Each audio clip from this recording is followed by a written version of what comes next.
Netflix पे release हुआ है। बात करें इस टीवी सीरीज के बारे में तो ये एक हॉरर मिस्ट्री थ्रिलर जॉनरा का सीरीज है। अब सीरीज का प्लॉट ऐसा है कि एक दिन चर्च में एक नया पादरी आ जाते हैं और उनके आने के बाद वहाँ पे कुछ अजीब घटनाएं होना शुरू हो जाता है। तो पूरे कहानी जानने के लिए आपको वीडियो लास्ट तक देखना पड़ेगा। बात करें इस टीवी सीरीज के बारे में तो इसको IMDb की तरफ से 7.9 की बहुत अच्छी रेटिंग मिला हुआ है। तो सीधे चलते हैं एक्सप्लेनेशन की तरफ। तो पहले ही सीन में हम देखते हैं एक एक्सीडेंट हो गया था और एक्सीडेंट करने वाला था रायली और वो ड्रिंक करके गाड़ी चला रहा था, इसीलिए एक्सीडेंट हो गया और सामने वाली जो लड़की थी वो मारी गई। यहाँ पे रायली गॉड को प्रे कर रहा था कि इस चीज के लिए उसको माफी मिले और यहाँ पे वो बहुत गिल्टी होता है। फिर नेक्स्ट सीन में हमें दिखाया जाता है कोर्ट सेशन और रायली को यहाँ पे जेल होता है और जेल में हम देखते हैं रायली को वही लड़की का घोस्ट उसे हॉन्ट कर रही है। एक्चुअली में ऐसा नहीं था, लेकिन रायली को अपने गिल्ट की वजह से उसको ऐसा हेलुसिनेशन हो रहा था। फिर हमें क्रॉकेट आइलैंड दिखाया जाता है जिसका पॉपुलेशन सिर्फ और सिर्फ 127 है। फिर हमें रायली के पेरेंट्स को दिखाया जाता है। रायली के पिता का नाम था एड और उसका मदर का नाम था अनी और उसका एक छोटा भाई होता है जिसका नाम होता है वारेन। यहाँ पे हम देखते हैं इस एक्सीडेंट के बाद एड और वारेन ये लोग रायली को इतना पसंद नहीं करते हैं। सिर्फ और सिर्फ अनी रायली को अपने घर लाना चाहती है। यहाँ पे कुछ साल बीत जाते हैं और रायली अभी जेल से छूटने वाला था। यहाँ पे वो मेनलैंड से इस आइलैंड पे आता है और अकेले ही एनी उसे रिसीव करने आई थी और वारेन बाहर जाता है और अपने दोस्तों से मिलता है। एक का नाम होता है अली और उसके पापा पुलिस ऑफिसर थे इस जगह का शेरिफ, और दूसरे दोस्त का नाम होता है फ्लिन। तो फ्लिन यहाँ पे वारेन से बोलता है कि तुमने अली को क्यों बुलाया, उसका पापा पुलिस ऑफिसर है तो हम लोग फंस सकते हैं, क्योंकि ये लोग चुपके से एक आदमी से वीड लेते हैं और इन लोगों का आज रात को प्लान था बोट पे थोड़ा दूर जाने वाले हैं और वहाँ पे वीड और बियर पियेंगे। यहाँ पे हम लोग उनके और एक दोस्त को भी देख पाते हैं जिसका नाम होता है लीजा। लीजा भी उनके साथ पहले वहाँ पे जाते थे, लेकिन अभी वो व्हील चेयर पे है। तो ये एक्सीडेंट कैसे हुआ हमें आगे पता चलेगा। फिर हमें रात का सीन दिखाया जाता है और यहाँ पे ये लोग बोट के जरिए कहीं पे जाते हैं और वहाँ पे पार्टी करने लगते हैं। इसी बीच वहाँ पे हमें बहुत सारे बिल्लियों की आवाज सुनाई देता है और वारेन जब वहाँ पे फ्लैशलाइट मारता है तब उसे दो ग्लोइंग आंखें वहाँ पे दिखता है और सडनली वो चीज वहाँ से गायब हो गई थी। इसका बाद कोई भी बिलीव नहीं करता और ये लोग पार्टी कंटिन्यू करते हैं। फिर हम देखते हैं एरिन को जो कि प्रेग्नेंट होती है, इसीलिए वो डॉक्टर सारा के पास आई थी और यहाँ पे डॉक्टर सारा की मम्मी को भी दिखाया जाता है। उनका नाम होता है मिल्ड्रेड। तो मिल्ड्रेड बहुत बूढ़ी हो चुकी थी और उनको डिमेंशिया होता है, मतलब वो चीजें भूल जाती है और वो ठीक से चल भी नहीं पा रही थी। ये सब क्यों बता रहा हूँ क्योंकि इसका आगे बहुत स्ट्रॉन्ग कनेक्शन है। फिर हम मिलते हैं ऑफिसर हसन से जो कि इस जगह के शेरिफ थे। ये अली के पिता होते हैं। यहाँ पे वो एक शराबी आदमी को जेल पे बंद कर देते हैं जिसका नाम होता है जो। फिर हम देखते हैं इस आइलैंड के किसी भी लोग जो को पसंद नहीं करते हैं, स्पेशली बेव हमें पता चलता है वो एक नाम होते है सेंट पैट्रिक चर्च में। वो हमेशा बोलते रहती है कि जो एक पापी इंसान है और उसको उसकी किए का सजा मिलेगा। फिर ये लोग डिस्कशन कर रहे थे कि कल रात को एक बहुत बड़ा तूफान आने वाला है इस आइलैंड पे, इसीलिए शेल्टर के लिए ये लोग सेंट पैट्रिक चर्च को एज ए शेल्टर ये लोग इस्तेमाल कर सकते हैं। नेक्स्ट सीन में हम देखते हैं बेव चर्च के पास ही घर था वो पुराने पादरी का जिनका नाम होता है जॉन मॉन्सिनियर। सो वो उसके घर में जाती है, जॉन के घर में जाती है और यहाँ पे हम एक आदमी को देख पाते हैं जिसको देख के बेव थोड़ा डर जाती है। वो कहते हैं ये कौन है, हमें आगे पता चलेगा। नेक्स्ट सीन में हम देखते हैं वारेन और उसका दोस्त जहाँ पे उस रात को गए थे वहाँ पे कुछ बिल्लियाँ थे और एक एक करके कोई तो बिल्लियों को घसीट के ले जा रहा था और उनका सब खून पी के उसको फेंक देता था, उनकी बॉडी को ऐसे फेंक देता था। फिर हम देखते हैं रायली को अब इतने सालों बाद भी अभी तक वही लड़की उसको हॉन्ट कर रही है और उसको एक सपना हमेशा आता है, वो एक बोट में अकेला बैठा है। तो इसको आप याद रखना, आगे इसका स्ट्रॉन्ग कनेक्शन है। नेक्स्ट में हम देख पाते हैं चर्च में एक नए पादरी आते हैं जिनका नाम होता है फादर पॉल। पॉल यहाँ पे बोलते हैं कि जॉन मेनलैंड पे उनका ट्रीटमेंट चल रहा है, वो बहुत बीमार हो चुके थे इसीलिए उनका अस्पताल में ट्रीटमेंट चल रहा है, तब तक फादर पॉल इस चर्च पे पूजा करेंगे। फिर हम देखते हैं फादर पॉल और बेव सब लोगों को प्यार खत्म होने के बाद ये लोग बॉडी ऑफ क्राइस्ट और ब्लड ऑफ क्राइस्ट करके सब लोगों को ये तो कुछ तो खिलाते हैं। फिर हम देखते हैं वेड और डॉली जो कि लिसा के पेरेंट्स होते हैं और ये लोग यहाँ का मेयर होते हैं। फिर हम देखते हैं एरिन और रायली ये लोग बचपन के दोस्त थे और ये लोग एक दूसरे को पूछ रहे थे कि इतने सालों से ये लोग कहाँ थे। तो एरिन यहाँ पे बताने लगती है कि वो एक मॉडल बनना चाहती थी, इसीलिए इधर से भाग गई थी। वहाँ पे वो शादी कर लेती है, लेकिन उसका हस्बैंड बहुत अब्यूसिव होता है। उसका हस्बैंड ये बच्चा नहीं चाहता था, तो वहाँ से वो भाग आई और फिलहाल तो वो प्रेग्नेंट है। फिर राइली भी अपने बारे में बताने लगता है कैसे वो एक्सीडेंट हुआ। फिर हम देखते हैं वहाँ पे उस रात को तूफान आने वाला था। यहाँ पे राइली विंडो के थ्रू देख ही रहा था, उसको एक कोट और हैट में कोई तो दिखता है, इसीलिए वो उसका पीछा करने लगता है और वो बार बार जॉन को पुकार रहा था, यानी कि फादर जॉन जो थे वो ऐसे कोट और हैट पहनते थे, उनके चर्च का पिछला वाला प्रिस्ट। लेकिन देखते ही देखते वो आदमी गायब हो गया था वहाँ से। नेक्स्ट डे हमें वही मरी हुई बिल्लियां दिखाया जाता है। यहाँ पे स्टॉर्म की वजह से इन बिल्लियों की जो मरी हुई बॉडी ये सब सागर के किनारे मिलती है और वहाँ पे कुछ पंछी इन बिल्लियों के शरीर को खा रहे थे। वहाँ पर हसन आया था और वो बोलता है कि सबको बोलता है इधर से चले जाए, ये मे भी किसी बीमारी का नतीजा हो सकता है। लेकिन सिर्फ हसन यहाँ पे एक बात नोटिस कर पाते हैं कि सब बिल्लियों के गर्दन कटे हुए थे और इनका एक भी कतरा खून भी नहीं था, इनके शरीर में एक भी कतरा खून नहीं था। फिर राइली वहाँ पे आता है और कल रात वो जॉन मॉन्सिनियर को देखा था, ऐसा वो बोलता है। कुछ देर बाद फादर पॉल और लीजा ये लोग बातचीत कर रहे थे और उनकी बातचीत से हमें पता चलता है कि लीजा पहले से अपाहिज नहीं थी, बल्कि कुछ सालों पहले उसको रीढ़ की हड्डी में एक गोली लगी, उसके बाद ही उसका पैर काम नहीं कर रहा है और वो गोली कोई और नहीं बल्कि जो मारा था। इसीलिए जो को यहाँ पे कोई भी पसंद नहीं करता और यहाँ पे हमें पता चलता है जो ने एक्सीडेंटली वो गोली मार दिया था। दरअसल वो शिकार कर रहा था उस दिन, लेकिन एक्सीडेंटली वो गोली चल जाता है और वो गोली जाके लीजा को लगता है। यहाँ पे फादर पॉल बोलते हैं कि भगवान के ऊपर आस्था रखो, सब कुछ ठीक हो जाएगा। फिर हमें दिखाया जाता है एरिन कुछ काम से चर्च आई थी और यहाँ पे वो देखती है बेब कुछ सामान रख रही थी और वहाँ पे एक रैट पॉइजन होता है। यहाँ पे बेब बोलते हैं कि इस जगह पे बहुत सारे चूहे हो गए हैं, इसलिए वो उनको मारने के लिए वहाँ पे रखी है। फिर अभी सनसेट के हमें दिखाया जाता है फादर पॉल जो कि सारा के घर गए थे उनकी माँ के सामने प्रे करने के लिए। यहाँ पे सारा की माँ यानी कि मिल्ड्रेड फादर पॉल को जॉन समझ रही थी और फादर पॉल यहाँ पे प्रे करते हैं और प्रे करने के बाद वही क्रिस्ट ब्लड मिल्ड्रेड को पीने के लिए देते हैं। फिर हमें एज अ व्यूअर दिखाया जाता है कि कोई एक बड़ा सा चीज ऊपर उड़ रहा है, लेकिन कौन है ये दिखाया नहीं जाता, हमें बाद में पता चलेगा। Next day Saint Patrick church में कम्युनियन होता है और यहाँ पे बहुत से लोग अटेंड करने आए थे। यहाँ पे फिर से क्रिस्ट ब्लड सबको पिलाया जाता है। फिर हम देखते हैं फादर पॉल यहाँ पे वाइली के साथ एक काउंसलिंग सेशन जैसे कर रहे थे और वो उसको सजेस्ट करते हैं कि उसके मन में जितने भी गिल्ट वगैरह है वो सब यहाँ पे बता दे और हर दिन वो उसका सेशन लेंगे ताकि उसका लाइफ बेहतर से बेहतर होते जाए। सिंसिप्टो के हम अभी और एक आदमी को देखते हैं जिसको कोई मॉक करके बुलाता है और वो एक घर में घुसता है और वहाँ पे वही ग्लोइंग आंखें वाले कोई तो था, ये कौन है हमें आगे पता चलेगा। और वो सडनली उस आदमी को खींच के अंदर ले जाता है और हमें यहाँ पे चीखें सुनाई देता है। सनसेट के हम देखते हैं चर्च में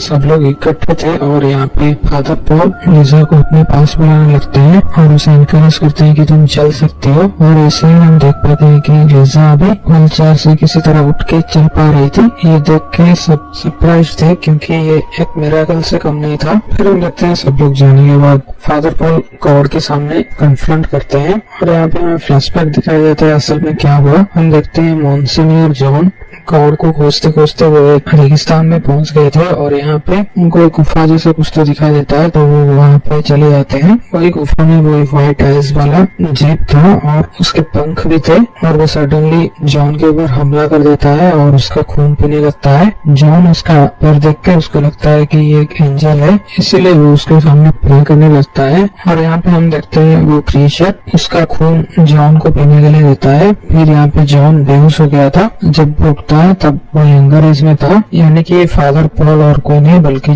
जॉन ही है, खुद जॉन ही है। इसीलिए मिल्ड्रेड ने जब उसे देखा था तब उसको जॉन पुकारा था। सिंस जॉन के एज पे यहाँ पे कोई भी लोग नहीं थे तो ये लोग जान ही नहीं पाते पॉल और कोई नहीं बल्कि जॉन ही है। यहाँ पे वो आते आते उस क्रिएचर को भी इन्वाइट किया कि हमारे आइलैंड पे आ जाओ ताकि सबको मुक्ति मिल सके। किस बारे में बात कर रहा है और क्यों उसे बुलाया हमें आगे पता चलेगा। पर हम प्रेजेंट टाइम में देखते हैं फादर पॉल या फिर जॉन ये वही रेड पॉइजन खा लेते हैं और थोड़ी देर बाद में मर जाते हैं, लेकिन वापस से वो पुनर्जीवित हो गए थे। यानी कि यहाँ पे हमें पता चलता है कि फादर पॉल कभी भी मरेंगे नहीं, वो भी अमर हो चुके हैं और इस बारे में एमिली बेव को बताए। नेक्स्ट टाइम हम देखते हैं फादर पॉल अगर वो सूर्य किरण के सामने जाए तब उनका वही बॉडी पार्ट जल जाता था, यानी कि वो दिन में बाहर नहीं निकल सकते। सो प्रेयर के टाइम बेव यहाँ पे सबको बोलती है कि फादर पॉल की तबीयत खराब है, इसलिए वो रात को प्रेयर करेंगे। नेक्स्ट डे हम देखते हैं एरिन अपने रूटीन चेकअप करने के लिए डॉक्टर सारा के पास आई थी। यहाँ पे सारा उसका अल्ट्रासाउंड वगैरह करती है और यहाँ पे उन्हें पता चलता है कि मतलब पिछले अल्ट्रासाउंड में क्लियरली बेबी उनको दिख रहा था, लेकिन एरिन के पेट में अभी कोई है ही नहीं,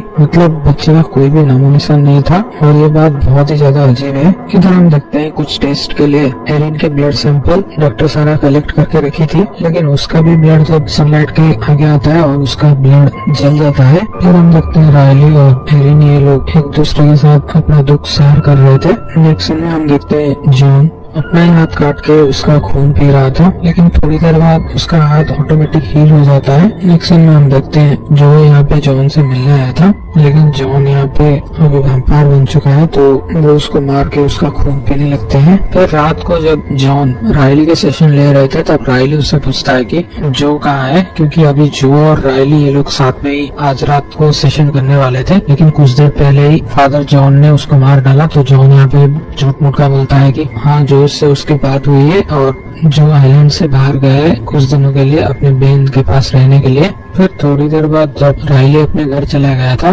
तब जॉन उस क्रिएचर को याद करने लगता है और यहाँ पे हम देखते हैं वो क्रिएचर आ गया था और वो उसका ही ब्लड वेसल में दे रहा था, यानी कि ये लोग जिसका ब्लड पी रहे थे अभी तक ये उस क्रिएचर का ही ब्लड है। दूसरी तरफ रायली को याद आता है कि जो का तो कोई बहन ही नहीं है, इसीलिए ये बात पूछने के लिए वो जॉन के यहाँ आया था और यहाँ पे वो उस क्रिएचर को देख लेता है और वो क्रिएचर रायली के ऊपर हमला कर देता है और उसका खून पीने लगता है। फिर सीन शिफ्ट होकर हमें नेक्स्ट डे दिखाया जाता है। यहाँ पे मिल्ड्रेड उनका कंडीशन धीरे धीरे डेवलप होते जा रहा है। लाइक पहले वो चल भी नहीं पा रही थी, लेकिन अभी वो आराम से चल पा रही है, जो कि सारा देख के उसको अजीब लगता है क्योंकि मिल्ड्रेड कल तक ठीक से बात भी नहीं कर पा रही थी। ये सब चेंजेस क्यों हो रहा है हमें आगे पता चलेगा। फिर नेक्स्ट रात को अचानक रायली एरिन के घर पे जाता है और उससे बोलता है साथ में चलो, और यहाँ पे हम देख पाते हैं रायली और एरिन ये लोग एक बोट पे थे और रायली यहाँ पे बताने लगता है कल क्या हुआ। मतलब पिछले एक दिन में रायली फिर से मर के जिंदा हो गया था और वही सब होने लगता है। लाइक उसको खून पीने का इच्छा और सनलाइट से उसको नुकसान होता है और यहाँ पे वो बोलता है कि मैं हमेशा एक ड्रीम देखता था जिसमें कि मैं अकेले एक बोट में हूँ। फिर सुबह हो जाती है और वो ड्रीम खत्म हो जाता है। तो लास्ट ये बात वो बोलता है कि प्लीज मेरे परिवार को और वो आइलैंड के लोगों को जॉन से बचा लो। तो ये सारी बातें यहाँ पे